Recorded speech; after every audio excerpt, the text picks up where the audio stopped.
Livro do profeta Jonas, primeiro capítulo. Faremos nesse momento a leitura deste capítulo, depois uma oração, pedindo ao Senhor graça para compreendermos a sua palavra.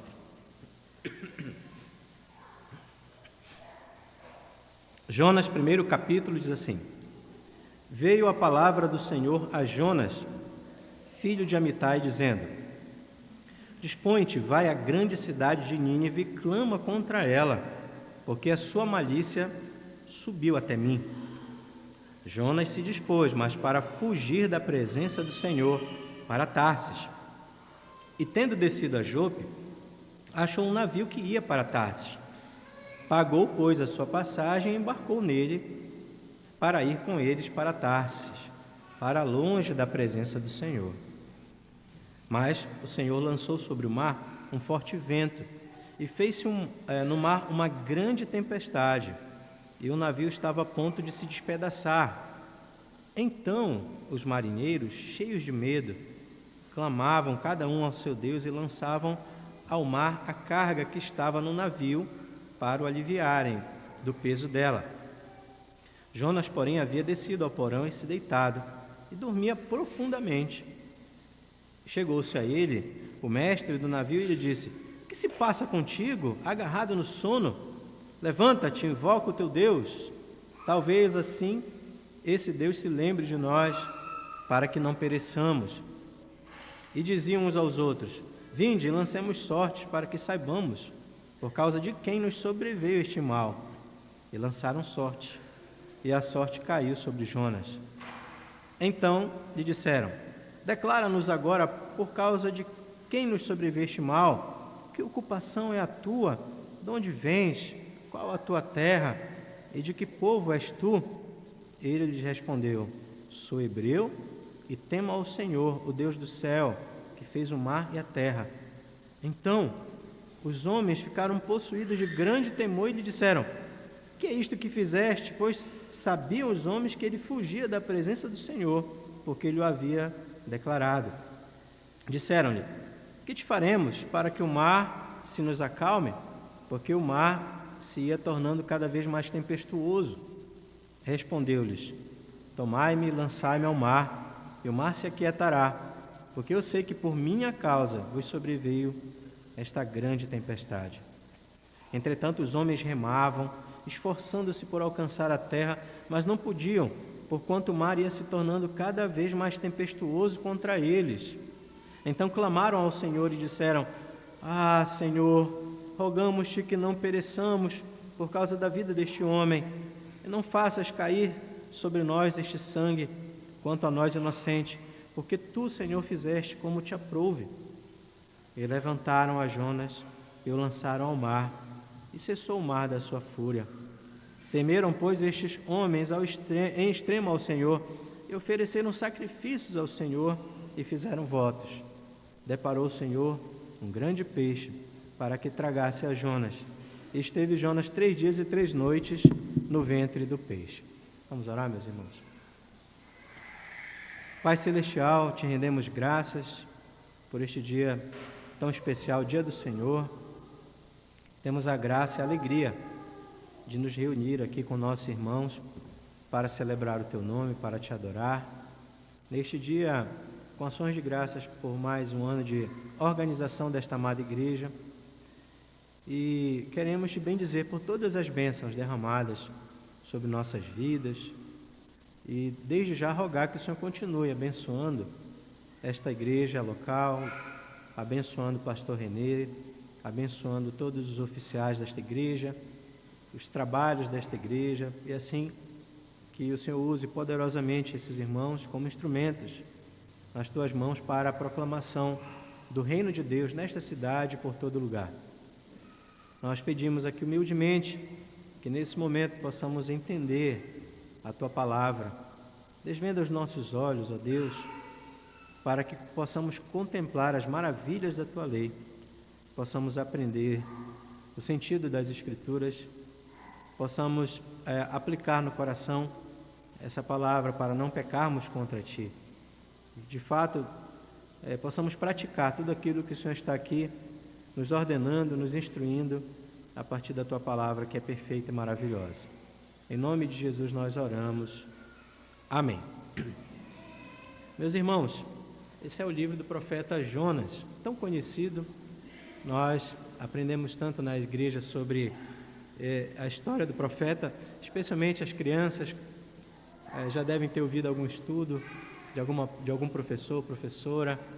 É um livro bem interessante, muito mais conhecido talvez, infelizmente, por causa do peixe que engoliu Jonas, né? Quando na verdade o tema principal deste livro não é Jonas, nem muito menos o peixe grande que engoliu Jonas, mas na verdade o tema é o Senhor Deus, o nosso Deus, que se revela nesse livro inspirado por Deus, como o Deus soberano que Ele é, gracioso, cheio de compaixão e misericórdia. O tema principal, o assunto deste livro é o nosso Deus, que é todo-poderoso, soberano sobre toda a sua criação e também sobre a salvação. Aliás, o versículo chave deste livro está no capítulo 2, versículo 9. Finalzinho dele diz assim: ao Senhor pertence a salvação, que é uma oração feita pelo profeta Jonas na barriga do peixe, reconhecendo que a salvação pertence ao nosso Deus, ao nosso Senhor. O profeta Jonas, ele é um profeta muito interessante, porque aqui não é o primeiro chamado dele para servir ao Senhor. O livro do profeta Jonas nos mostra o Senhor Deus o chamando, o vocacionando para uma difícil missão, pregar em Nínive, que era uma cidade, a capital da Síria, né, a capital de um povo que era inimigo de Deus, o inimigo do povo de Deus, um povo ímpio, perverso, de muita maldade. Jonas é chamado então para pregar nesta cidade a palavra de Deus, conclamando aquele povo ao arrependimento. Jonas então, na verdade, não é este o primeiro momento em que ele é chamado para servir ao Senhor como profeta. E aqui eu quero convidá-los a abrir a Bíblia, que vocês abram suas Bíblias, no livro de 2 Reis, nós vamos ler no capítulo 14, alguns versículos que vão nos ajudar a entender algumas questões importantes que vão lançar luz sobre esse livro do profeta Jonas. 2 Reis, capítulo 14. Vamos ler a partir do versículo 23. 2 Reis, capítulo 14, a partir do versículo 23, diz assim: no 15º ano de Amazias, filho de Joás, rei de Judá, começou a reinar em Samaria Jeroboão, filho de Jeoás, rei de Israel, e reinou 41 anos. Fez o que era mal perante o Senhor. Jamais se apartou de nenhum dos pecados de Jeroboão, filho de Nebate, que fez pecar a Israel. Restabeleceu ele os limites de Israel, desde a entrada de Ramate até ao mar da planície, segundo a palavra do Senhor, Deus de Israel, a qual falara por intermédio de seu servo Jonas, filho de Amitai, o profeta, o qual era de Gat-Refé. Porque viu o Senhor que a aflição de Israel era muito amarga, porque não havia nem escravo, nem livre, nem quem socorresse a Israel. Ainda não falara o Senhor em apagar o nome de Israel de debaixo do céu, porém os livrou por intermédio de Jeroboão, filho de Jeoás.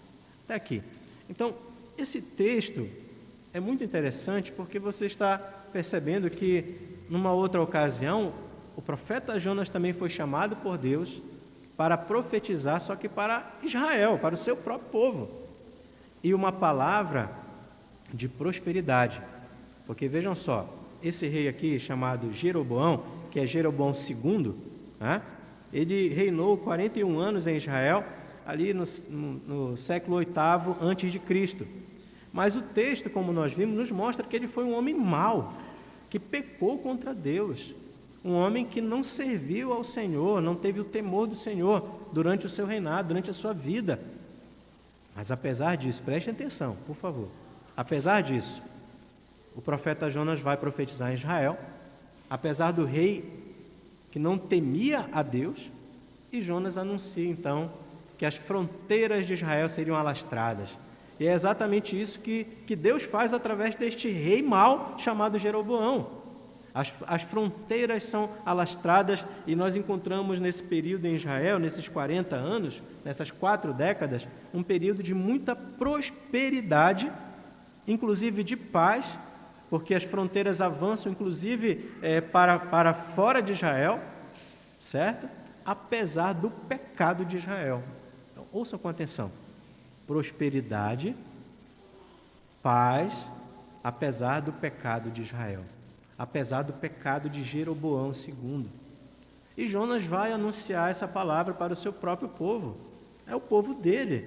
Então, Jonas está dizendo que, apesar de nós, Deus está tendo misericórdia, não está nos dando o que realmente merecemos, mas está nos dando mais uma chance, mais uma oportunidade, de tal maneira que nós podemos aqui celebrar que as nossas fronteiras estão mais alastradas, mais agigantadas. Percebem? Jonas foi chamado, no primeiro momento, para pregar para o seu próprio povo e dizer: Deus é misericordioso. Deus está abençoando vocês apesar dos caminhos que nós estamos trilhando. E nesse momento, Jonas não tem nenhuma dificuldade. Ele não luta com Deus com relação a isso, ele vai prontamente anunciar para o seu próprio povo.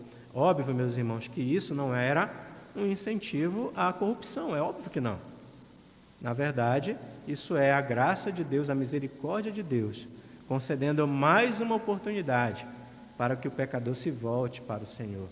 E vejam que o texto mesmo diz que Israel não estava ainda com seus dias marcados para ser riscado do mapa. E isso vai acontecer porque em 722 anos antes de Cristo, a Assíria vem para disciplinar Israel, corrigir Israel e varrer Israel do mapa. Essa Assíria vai ser usada por Deus como disciplina, como instrumento de disciplina, para julgar o próprio povo de Israel, porque o povo de Israel, do Reino do Norte, especialmente naquele momento, se tornou um povo rebelde, ímpio, idólatra, e ele então vai ser disciplinado pelo Senhor Deus. Então, isso é muito importante, porque agora, no capítulo 1 do livro de profeta Jonas, a gente encontra o profeta Jonas sendo chamado pelo Senhor, e a estrutura é exatamente essa. Primeiro nós encontramos o chamado do profeta, versículo 1 e 2, depois nós encontramos a resposta do profeta ao chamado, que foi uma resposta de desobediência, versículo 3. A partir do versículo 4, as consequências dessa desobediência, até o versículo 16, e lá no versículo 17, nós encontramos o Senhor Deus providenciando um grande peixe para que tragasse a Jonas. E algumas pessoas leem esse versículo 17 apressadamente e acham que aqui é um terrível castigo do Senhor, quando na verdade, por incrível que pareça, é a misericórdia de Deus visitando Jonas para não deixar que Jonas fosse morto, afogado. Mas observem esse texto, meus irmãos. Olhem para esse texto. O chamado é para que Jonas, filho de Amitai, se dispusesse, fosse à grande cidade de Nínive e clamasse contra ela. Uma palavra dura contra a cidade. Aqui é uma grande lição, porque o texto diz que a malícia de Nínive subiu até ao Senhor nosso Deus.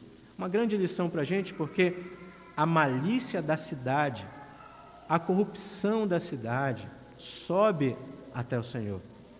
O Senhor está vendo, o Senhor sabe o que está acontecendo com a cidade, com a corrupção, com a maldade que impera. No caso deles, especialmente a violência, um povo conhecido pela sua violência. Os historiadores dizem que eles tinham o hábito de, nas entradas, nos portões da cidade, pendurar cabeças de inimigos. Então, eles eram conhecidos pela crueldade, pela maldade. E aqui, essa malícia chegou até o Senhor. Pecado, meus irmãos, não é uma coisa que Deus desconsidera, não percebe. a malícia dos homens chega até o Senhor, que tudo vê, que tudo sonda, que tudo conhece, nada passa despercebido. A malícia daquela cidade chegou até o Senhor, e Jonas tem a missão difícil, é verdade, de ir até aquela cidade e pregar contra aquela cidade. Jonas, então, o que ele faz? Ele se dispõe para o quê? Fugir. Ele não se dispõe para obedecer. Ele não diz: eis-me aqui, Senhor, envia-me a mim. Ele se levanta, meus irmãos, para fugir da presença do Senhor, para Tarsis. Então, percebam, a Nínive ficava mais ou menos onde hoje é a região aqui do Iraque.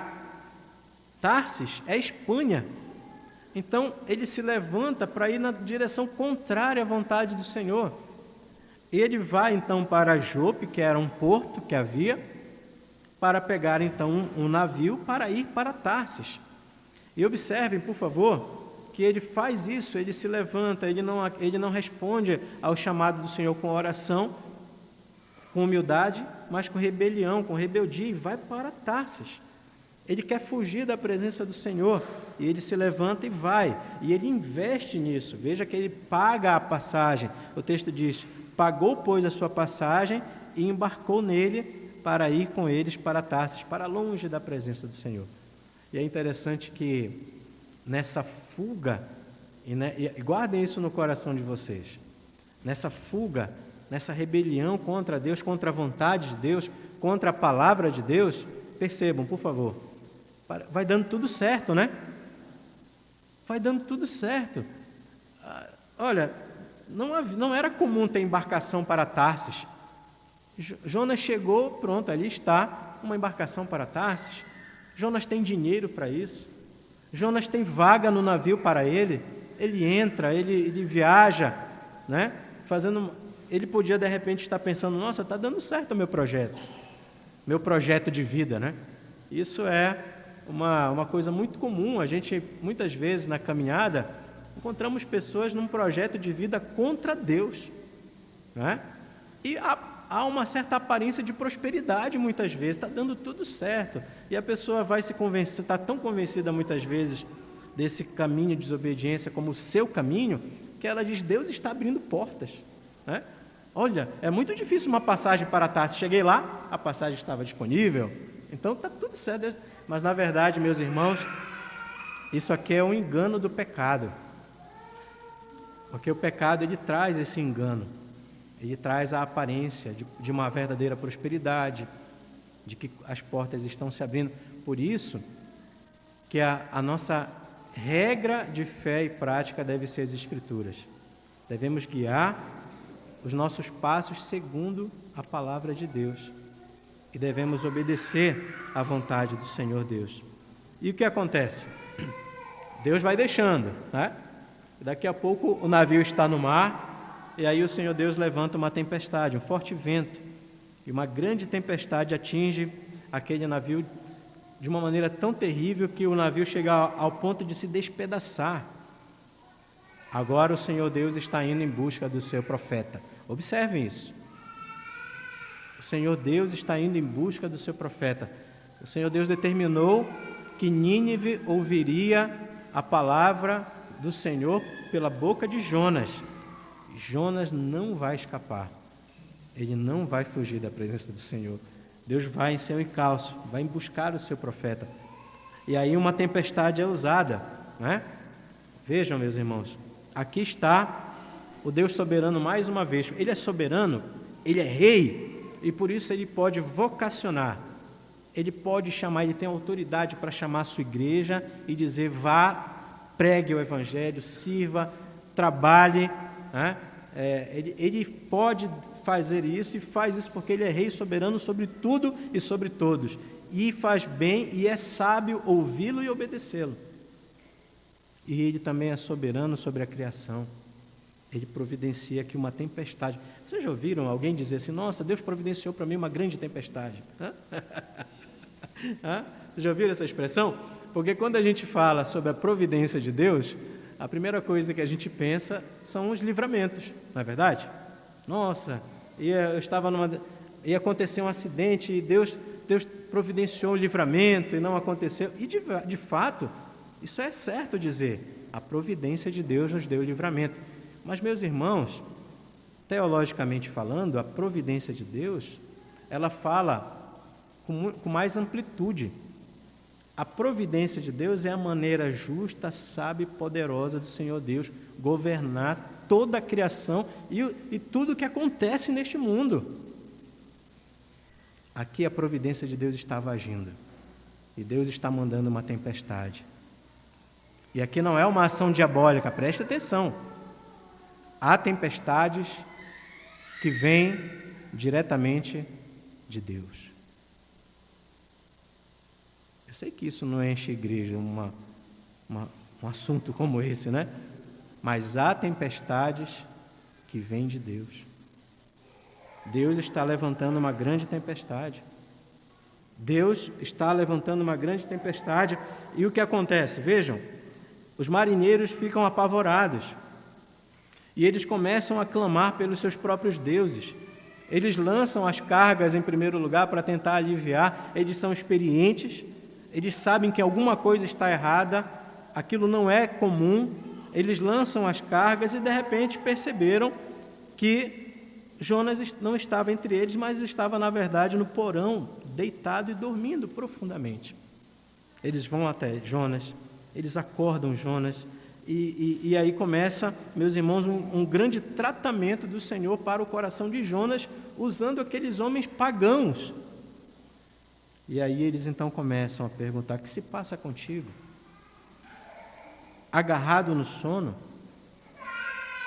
Perguntas que vêm de homens que não conhecem a Deus para tratar do coração de um homem que conhecia Deus. Um homem santo, um homem crente, mas que naquele momento estava em rebelião, estava nos caminhos de desobediência. O que está se passando contigo, Jonas?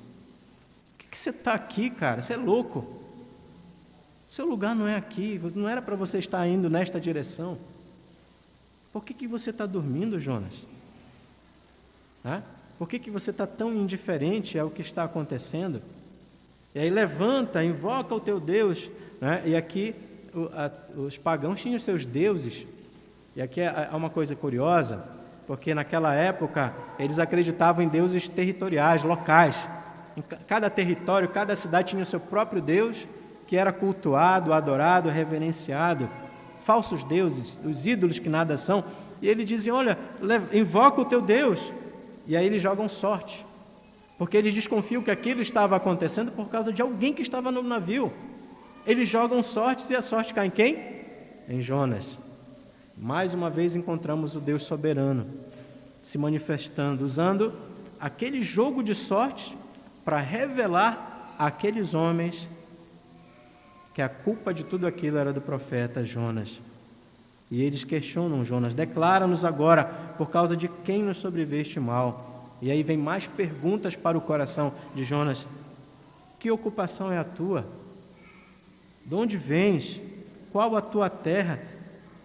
De que povo és tu? Então, perguntas, meus irmãos, que respondidas vão revelando a identidade do profeta. Quem é você? Qual é o seu povo? Qual a sua missão neste mundo? Responder tudo isso vai implicar numa resposta clara de que ele estava indo na contramão de tudo da sua identidade. Quem ele era, qual era o seu povo, qual era a sua missão. O coração de Jonas está sendo tratado ali naquele momento. E ele responde: sou hebreu e temo ao Senhor, o Deus do céu, que fez o mar e a terra. E os homens então se apavoram: meu Deus, se esse é o Deus verdadeiro, porque está mandando essa tempestade. E esse Deus fez o mar. Imaginem, meus irmãos, a imensidão do mar. Eles estão aprendendo, então, que existe o Deus vivo e verdadeiro que criou todas as coisas. E o mar, uma tempestade em um mar, não é nada para esse Deus. E eles agora estão entendendo tudo. Acaba que, apesar da teimosia de Jonas, alguns pagãos estão sendo evangelizados. Eles estão compreendendo que existe um Deus vivo e verdadeiro, que é criador de todas as coisas, Deus do céu, que fez o mar e a terra, e ficaram possuídos de grande temor e disseram: que é isto que fizeste? Jonas, você é louco? Indo contra esse Deus? O que você está fazendo? E agora olha a consequência de tudo isso. Uma tempestade que está ameaçando outras pessoas. Somente aquele navio?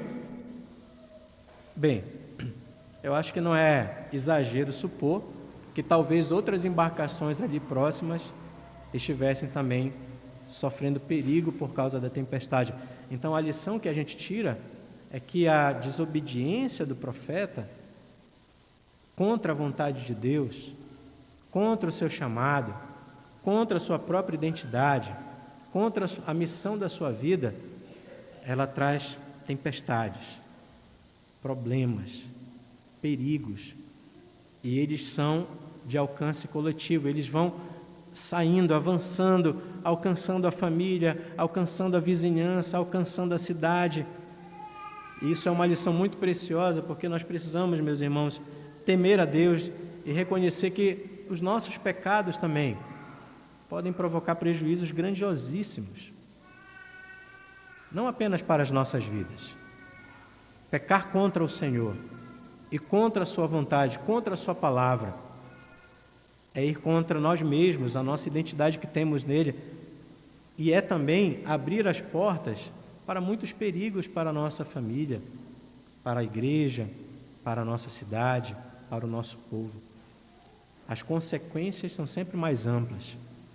A colheita é sempre muito maior do que a semeadura. E a gente precisa prestar bastante atenção nisso, nesta manhã, e temer ao Senhor nesse sentido, e rogar: Senhor, tem misericórdia de nós. Vejam, meus irmãos, vamos avançando, porque agora tenho meus cálculos ali ainda 20 minutos, né, pastor? 15 minutos mais ou menos. O que acontece aqui? Jonas diz assim: me lancem ao mar, e tudo isso vai passar. No primeiro momento a gente olha e diz assim: nossa, esse Jonas finalmente está acordando, né? Ele sabe que a culpa é dele, e ele quer agora livrar aquelas pessoas dessa tempestade, se entregando à morte. Mas aqui, meus irmãos, para mim, ainda está a dureza do coração de Jonas.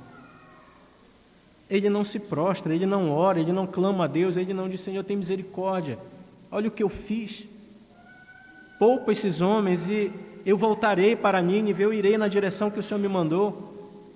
O Senhor está certo, eu estou errado, eu cumprirei a sua vontade. Não há um homem quebrantado, orando, pedindo por misericórdia. Há um homem então oferecendo a própria morte, como se isso pudesse expiar aquele pecado e afastar definitivamente a ira de Deus. E aí, meus irmãos, vejam, ele é lançado ao mar. Os homens até se compadecem dele. Eles tentam mais uma vez remar um pouco mais, tentar outras coisas, mas não conseguem, e agora precisam lançar Jonas ao mar e fazem uma oração a Deus: ah, Senhor, rogamos-te que não pereçamos, versículo 14, por causa da vida deste homem, e não faças cair sobre nós este sangue, quanto a nós inocente, porque tu, Senhor, fizeste como te aprouve. Homens que agora estão clamando a Deus, reconhecendo a grandeza e a soberania de Deus, que faz como quer, e pedem por misericórdia, e eles estão cheios de compaixão por Jonas. Eles não querem lançar Jonas ao mar, apesar do prejuízo que Jonas está trazendo às suas vidas, mas levantaram Jonas e o lançaram ao mar, e cessou o mar da sua fúria. E o versículo 16 diz que aqueles homens temeram, pois em extremo ao Senhor. Aqueles homens temiam a tempestade, e depois passaram a temer a Deus, porque é o Criador de todas as coisas, porque é soberano. E aqui o texto diz: tremeram em extremo ao Senhor, e ofereceram sacrifícios ao Senhor, e fizeram votos ao Senhor. Aqui é um debate, se converteram genuinamente ou não. Eu não vou entrar nesse debate, mas nós estamos vendo homens clamando a Deus, homens que estão buscando ao Senhor, que estão conhecendo Deus vivo e verdadeiro. E estamos encontrando aqui também, meus irmãos, a tempestade indo embora. Jonas foi lançado ao mar. Mas, vejam, versículo 17: deparou o Senhor um grande peixe para que tragasse a Jonas, e esteve Jonas 3 dias e 3 noites no ventre do peixe. Meus irmãos, Jonas é um tipo de Cristo. É interessante esse texto porque muitas pessoas, muitos estudiosos acham que Jonas, na verdade, não é um personagem histórico, é apenas uma parábola que foi contada com alguns ensinamentos espirituais verdadeiros, preciosos e importantes. Mas Jonas não existiu literalmente, muito menos aquele grande peixe que o engoliu, muito menos ter ficado 3 dias e 3 noites no ventre do peixe. Mas, meus irmãos, nós vimos que Jonas profetizou no reinado de Jeroboão II, primeiro ponto. E no segundo ponto, nós encontramos o Senhor Jesus falando, mostrando que o que aconteceu com esse profeta era um sinal a respeito da obra de Cristo Jesus. Vamos ler lá em Mateus capítulo 12? Mateus capítulo 12, a partir do versículo 38.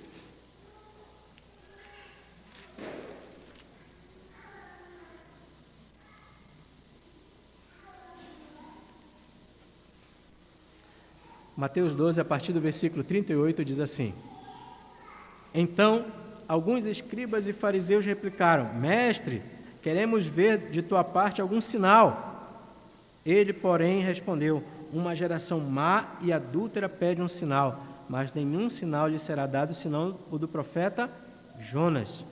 Porque assim como esteve Jonas 3 dias e 3 noites no ventre do grande peixe, assim o Filho do Homem estará 3 dias e 3 noites no coração da terra. Ninivitas se levantarão no juízo com esta geração e a condenarão, porque se arrependeram com a pregação de Jonas. E eis aqui está quem é maior do que Jonas. Então, para a sua geração, para os religiosos do seu tempo, que pediam sinais, apesar do duro coração, do incrédulo coração, porque sinal nenhum seria suficiente, e não será suficiente para quem está determinado a não crer. O Senhor Jesus então diz: olha, nenhum sinal senão o sinal do profeta Jonas, porque assim como ele esteve no ventre do peixe 3 dias e 3 noites, o Senhor Jesus também seria sepultado, morreria, mas ao 3º dia ressuscitaria. Então, aquilo que está acontecendo com Jonas, sim, um personagem histórico, real, é um sinal, um tipo de Cristo e da sua obra, da sua morte, do seu sepultamento, mas também da sua ressurreição. Porque Jesus, meus irmãos, ele sim, veio para pagar os nossos pecados. Diferente de Jonas, que estava sendo lançado ao mar por causa dos seus pecados, da sua teimosia, da sua rebelião, Jesus Cristo foi lançado ao mar para levar sobre si o nosso castigo. Ele foi lançado à morte para expiar os nossos pecados e afastar de nós a ira de Deus que vinha contra nós, a tempestade destruidora da ira de Deus que nos atingiria, e nós a merecíamos, como a merecemos. Mas o Senhor Jesus, então, morte de cruz para expiar os nossos pecados. Derrama o seu precioso sangue para pagar a nossa dívida, para nos dar reconciliação com o Pai, perdão, vida eterna. Ele sim, meus irmãos, é o nosso Salvador. Sem pecado, sem culpa, ele recebe a ira de Deus para propiciar pecados. Essa expressão propiciar, propiciação, significa isso, significa afastar a ira. Ele então morre, morte de cruz. Na plenitude do tempo, o Senhor vem a este mundo, Deus se encarna, Deus encarnado, nascido de mulher, sob a lei, e morre morte de cruz, para que nós pudéssemos, meus irmãos, ter os nossos pecados cancelados. Mas, gloriosamente, ao 3º dia ressuscita. A morte não pôde vencê-lo. Ele ressuscita ao terceiro dia, manifestando que é o Filho de Deus. E ressuscita para nos justificar, ressuscita para nos dar viva esperança. A morte de Cristo, meus irmãos, é a morte verdadeiramente expiatória. Jonas é um tipo de Cristo, mas Jesus é muito maior que ele. Jonas é um rebelde que está ali tentando morrer. Deus afasta a ira do navio, Deus cancela a tempestade, mas Deus não deixa ele morrer, não. A morte dele não é expiatória. Ele manda o peixe. Jonas, para com essa conversa fiada. Você vai me obedecer, Jonas. Você vai me obedecer. E aí o peixe então vem e engole Jonas, né? E aqui nós vamos entrar depois, se der tempo, no segundo capítulo, onde Jonas vai orar, vai clamar a Deus por misericórdia. Mas é necessário entender que a morte, nunca esqueçam isso, a morte é o juízo de Deus sobre o pecado. Jonas foi se afastando de Deus, desobedecendo a palavra de Deus, e a consequência do pecado é a morte. A morte é o juízo de Deus. E o inferno é o fim daquele que quer fugir de Deus. Quem quer fugir de Deus, que está determinado no coração a respeito disso, de dar as costas para o Senhor, para a sua palavra, o inferno é o seu destino. A morte é o juízo de Deus e o inferno é o fim. E vejam, meus irmãos, que Jesus sofre exatamente a morte e o juízo de Deus, porque o nosso Deus é um Deus rico em misericórdia, e ao Senhor pertence a salvação. Eu quero encerrar aqui, né, aproveitando esses poucos minutos que eu tenho, para fazer algumas aplicações finais, meus amados irmãos, a respeito disso tudo. Em primeiro lugar, o livro de Jonas nos ensina que Deus é soberano. Nós estamos sempre na presença de Deus, meus irmãos, desse Deus que é soberano. Então é sábio andar na presença do Senhor com temor e tremor. Tema e trema, porque Deus é soberano e Ele é cheio também de misericórdia e de compaixão. Mas não abuse da graça e da misericórdia de Deus. Obedeça a palavra de Deus. E aqui é o segundo conselho: obedeça a palavra de Deus. Não fuja da presença do Senhor. É interessante, nós sabemos que Deus está em todo lugar, e Jonas também sabia disso. Então, tentar fugir da presença de Deus é ir contra a própria lógica, contra a própria realidade. Isso é impossível. Mas aí eu tenho uma frase aqui de João Calvino que é bem interessante, que João Calvino diz assim: todos que não obedecem voluntariamente aos mandamentos de Deus fogem da sua presença.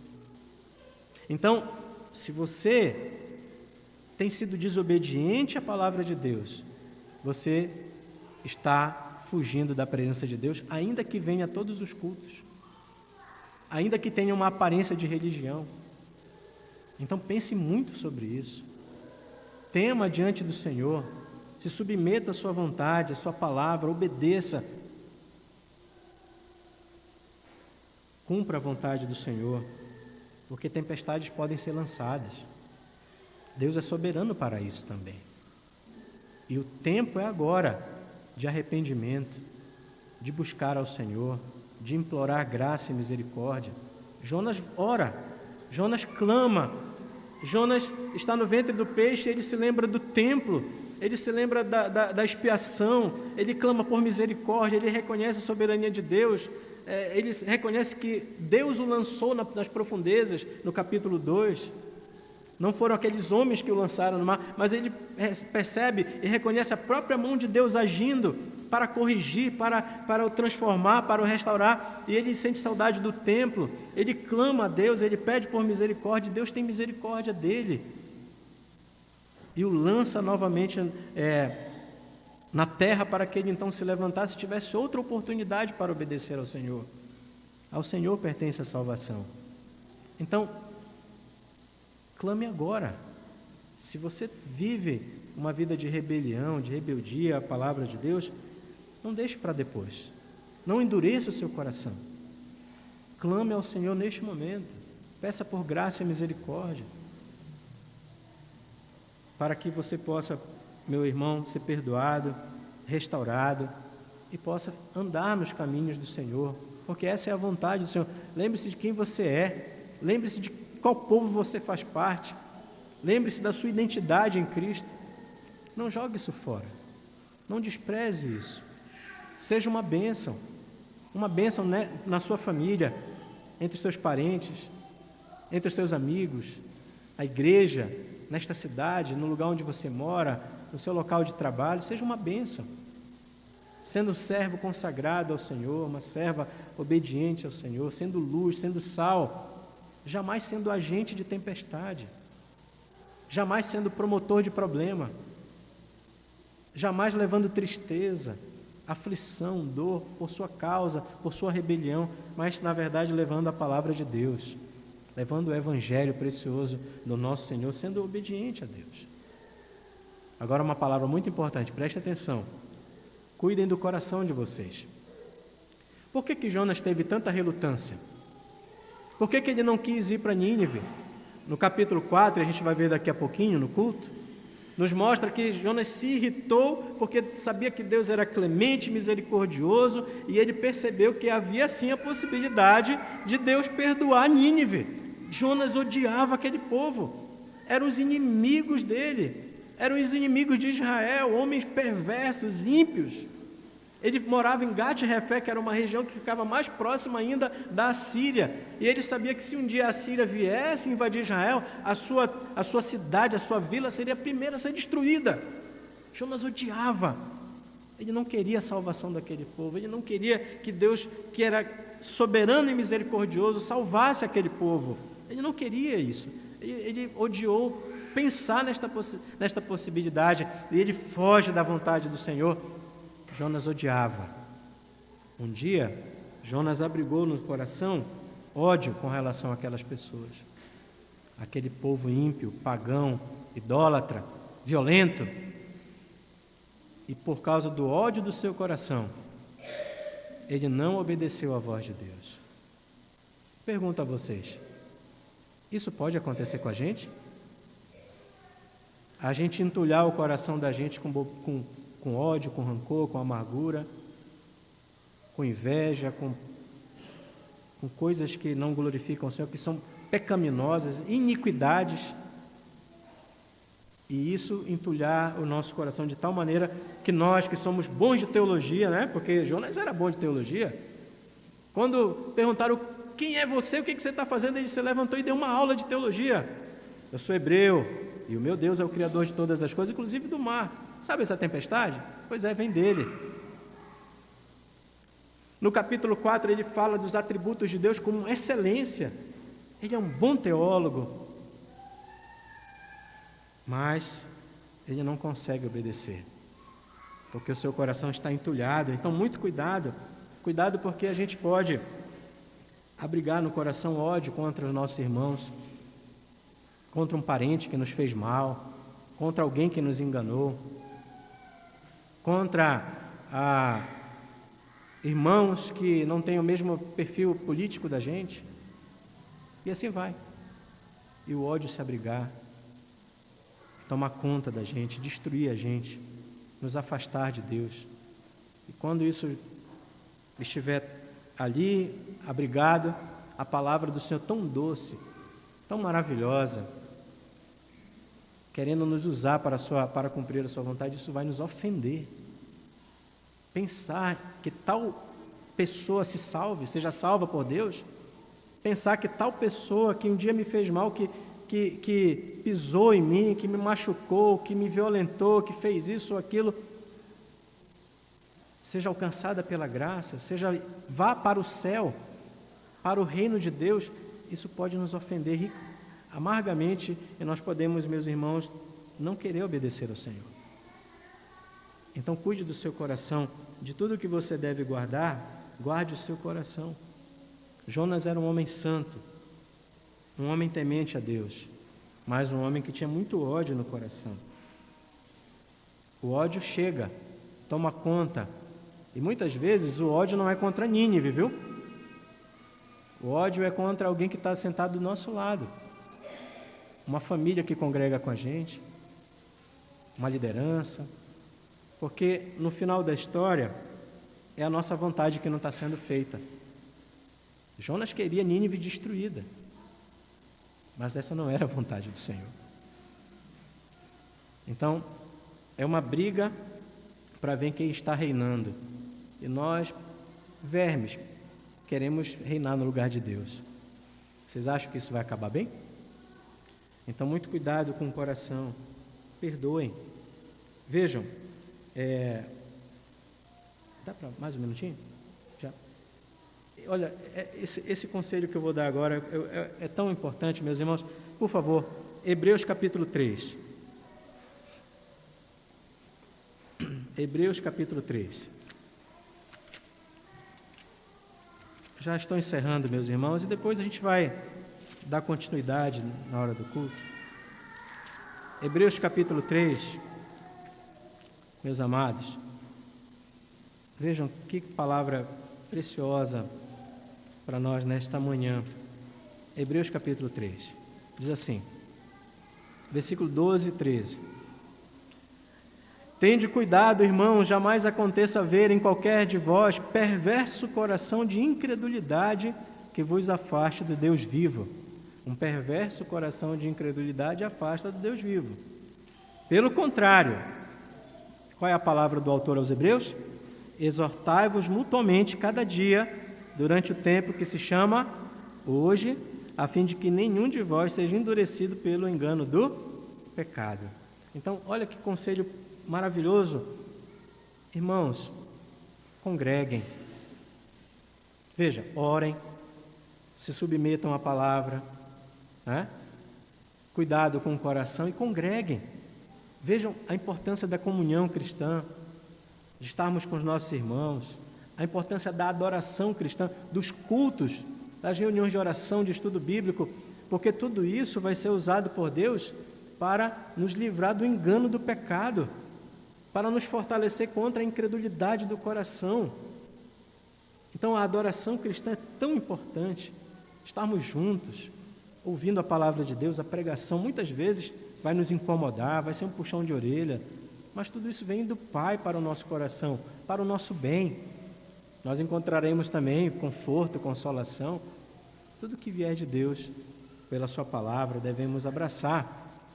Então, congregar é muito importante, participar dos cultos, da escola dominical, do culto, das reuniões, dos trabalhos, conversar. Vejam, meus irmãos, Jonas, um profeta, se ele teve aquela crise, ele poderia ter procurado um irmão, um outro profeta talvez para conversar. Ele não procura ninguém, ele vai descendo, vai para Jope, para Tarsis, ele não ora, ele não submete a palavra, ele não quer a igreja, ele não quer estar presente com o povo da fé, ele não quer ser confrontado. Aliás, o porto de Jope era um porto que não tinha hebreu, judeu, já era no caminho gentílico mesmo. E o final de tudo isso é a profundeza, vai descendo cada vez mais. Então, a importância de estarmos juntos, na comunhão, na adoração, servindo ao Senhor, congregando, ouvindo a palavra, e tudo isso vai cuidando do nosso coração. Tudo isso é uma maneira maravilhosa para Deus cuidar do nosso coração, para que nós também não sejamos enganados pelo pecado. Que Deus nos ajude e nos dê graça nesta manhã. Depois a gente continua. Eu pensei que eu ia pregar o capítulo 2 também, mas não deu.